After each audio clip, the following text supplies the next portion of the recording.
When we see two of the world's most powerful leaders meet, what do we actually see?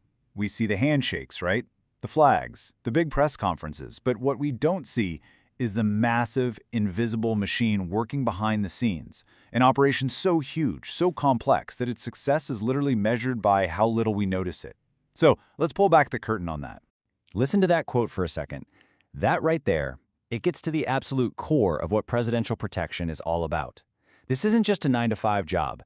It's a philosophy, a deeply personal, incredibly high-stakes one. And that mindset, that idea of absolute, personal vigilance, it shapes every single decision these teams make. All right, so let's set the scene. Imagine this. It's August 15th, 2025. We're in Anchorage, Alaska. Not exactly a global capital, right? But it's the location for a massive, historic summit between the US and Russian presidents.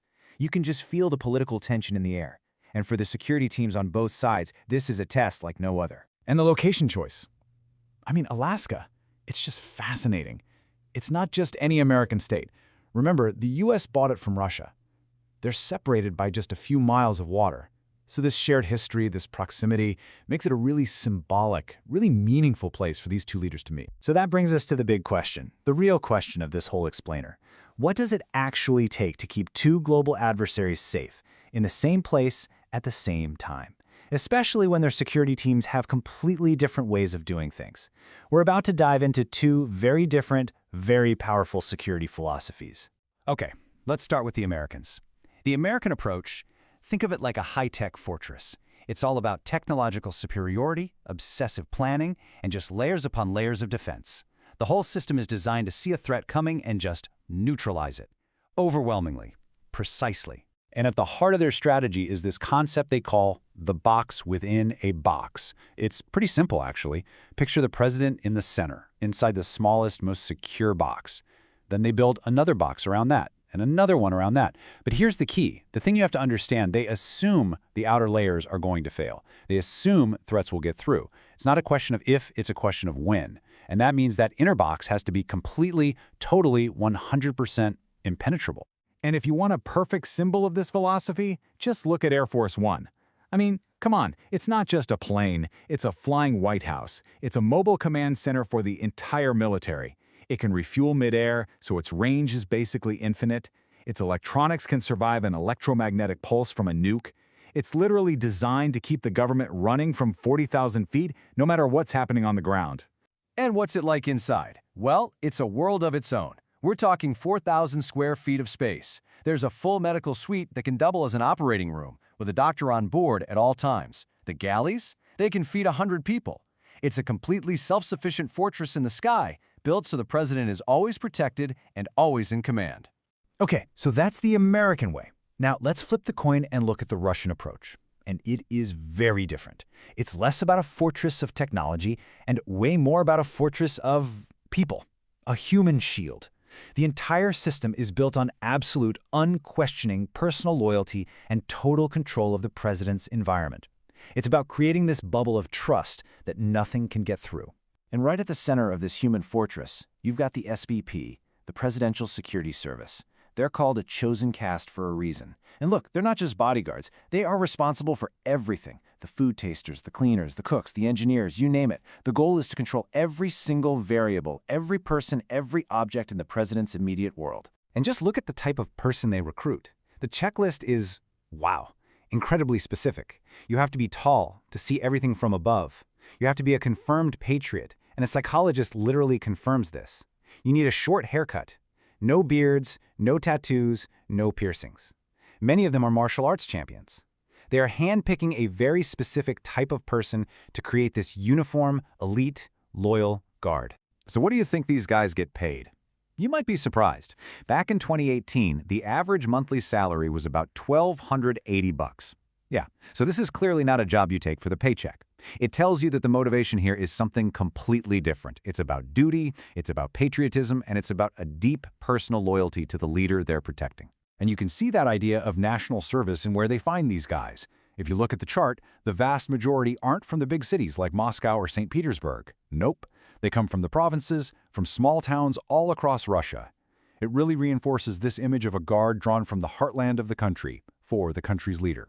So remember Air Force One, the flying command center? Well, here's the Russian contrast. The president often travels by a heavily armored train. But check out what's inside. A spa, a cinema, a beauty room. It really speaks to a different set of priorities, doesn't it? It's not just about security and command. It's about creating a totally controlled, familiar, even luxurious personal bubble, no matter where you are. Okay, so there you have it. Two completely different security machines. On one side, the American high-tech fortress. On the other, the Russian human shield. So what happens when you bring these two forces together in one place? Let's get into Operation Anchorage and see how it all played out. So how did they even begin to make this work? Well, it all came down to a really strict division of labor. Think of it this way. The U.S. Secret Service was in charge of the big picture, the outer perimeter, that outer box. But the Russian SBP? They had absolute total control over Putin's personal space, his inner circle, a clear line in the sand. You handle your side, we'll handle ours. No arguments, no overlap. And the venue itself tells you a lot. This summit wasn't happening at some fancy downtown hotel. No way. They held it at Joint Base Elmendorf-Richardson, which is a huge, fortified military base. That gave them maximum control, for sure, but it also created a logistical nightmare. The Secret Service basically had to airlift their entire operation in. We're talking cars, comms gear, you name it. So let's just recap. You've got hundreds of the world's best agents, a lockdown military base, super strict protocols, a massive, expensive logistical effort. It's a seemingly perfect, impenetrable security bubble built by two of the planet's top protection agencies. So I have to ask, what could possibly go wrong? A hotel printer. That's the answer. A simple hotel printer. Not some master spy, not a sniper team, not a massive cyber attack. The weakest link in this entire multi-million-dollar security chain was a public printer in a hotel business center. And that one single, totally ordinary object created a massive breach, a huge crack in the armor. And it wasn't caused by some rival intelligence agency. No, it was caused by the one thing no security system, no matter how advanced, can ever completely get rid of: simple human error. I mean, just look at what was on those pages that got left behind. The exact meeting times and the names of the rooms, the full menu for the luncheon, the personal phone numbers of U.S. government staff. They even had the phonetic spelling for Putin's name. Look, it's embarrassing for sure, but it's way more than that. It's a seriously dangerous leak of operational security. And that's the real lesson here, isn't it? After all that planning, all that tech, all those elite operators, the biggest threat wasn't a bomb or a bullet. It was a simple mistake. It just goes to show you, the most sophisticated security system in the world is only as strong as its most basic part, the human beings who run it. And this quote here, it really nails the fundamental truth of this line of work. Real security isn't about making a perfect, totally risk-free bubble. That's an illusion. It's impossible.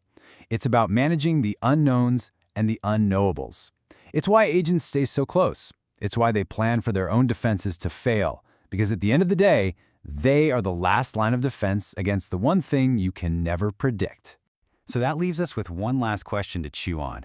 In this high-stakes game of presidential protection, if we accept that perfect security is basically impossible, does that mean the bigger and more complex your plan is, the more vulnerable it actually becomes? The more chances there are for one tiny, simple mistake, like a forgotten piece of paper, to bring the whole thing crashing down?